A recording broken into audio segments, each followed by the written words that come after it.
ತಾವು ಉಸ್ತುವಾರಿ ಇರ್ತಕ್ಕಂಥ ಜಿಲ್ಲೆಯಲ್ಲಿ ಸಿಡಿ ಪೆಂಡ್ರೈವ್ ಒಂದಷ್ಟು ಸಾಕಷ್ಟು ಸದ್ದು ಮಾಡ್ತಾ ಇದೆ ಸರ್. ಈಗ ಎಲ್ಲ ನಿಮ್ಮ ಸುದ್ದಿ ಮಾಧ್ಯಮಗಳಲ್ಲೇ ನಮಗಿನ್ನ ಹೆಚ್ಚು ಮಾಹಿತಿ ನಿಮ್ಮ ಹತ್ರನೇ ಇದೆ.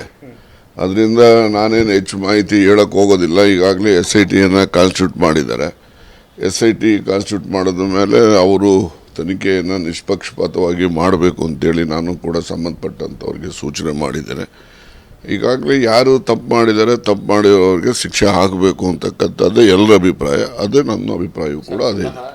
HD ರೇವಣ್ಣ ಅವರ ವಿರುದ್ಧ, ಪ್ರಜ್ವಲ್ ರೇವಣ್ಣ ಅವರ ವಿರುದ್ಧ ಅವರ ಸಂಬಂಧಿಕರೇ ಒಬ್ಬರು ದೂರನ್ನು ಕೊಟ್ಟಿದ್ದಾರೆ ಸರ್. ಕಂಪ್ಲೇಂಟ್ ರಿಜಿಸ್ಟರ್ ಆಗಿದೆ. ಈಗಾಗಲೇ ಲೈಂಗಿಕ ಕಿರುಕುಳ ಕೊಡ್ತಾ ಇದ್ರು, ವಿಡಿಯೋ ಕಾಲ್ ಮಾಡ್ತಾ ಇದ್ರು ಅನ್ನೋಂಥ ರೀತಿಯಲ್ಲಿ ದೂರನ್ನು ಕೊಟ್ಟಿದ್ದಾರೆ ಸರ್. ದೂರು ಕೊಟ್ಟಾದ್ಮೇಲೆ ಈಗಾಗಲೇ FIR ಹಾಕಿದ್ದಾರೆ.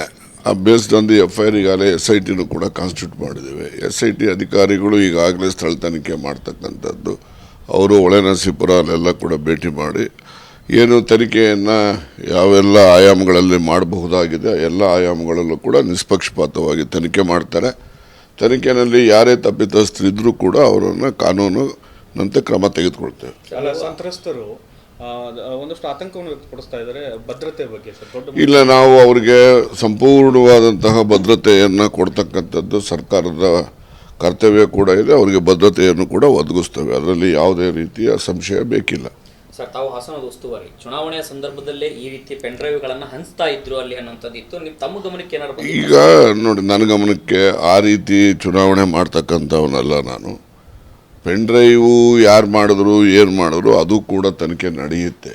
ಅದರಲ್ಲಿ ಸತ್ಯಾಂಶ ಏನಿದೆ, ಅದು ಕೆಲವು ಸರಿ ಡೀಪ್ ಫೇಕ್ ಇದೆ ಅನ್ನೋದು ಒಂದು ಅಂಶನೂ ಕೂಡ ಈಗಾಗಲೇ ಹೇಳ್ತಾ ಇದ್ದಾರೆ. ಆಗಲೇ ಎಲ್ಲ ಆಯಾಮಗಳು ಸತ್ಯ ಹೊರಬರಲಿಕ್ಕೆ ಏನೆಲ್ಲ ಕ್ರಮಗಳು ತೆಗೆದುಕೋಬೇಕೋ ತೆಗೆದುಕೊಳ್ತೇವೆ.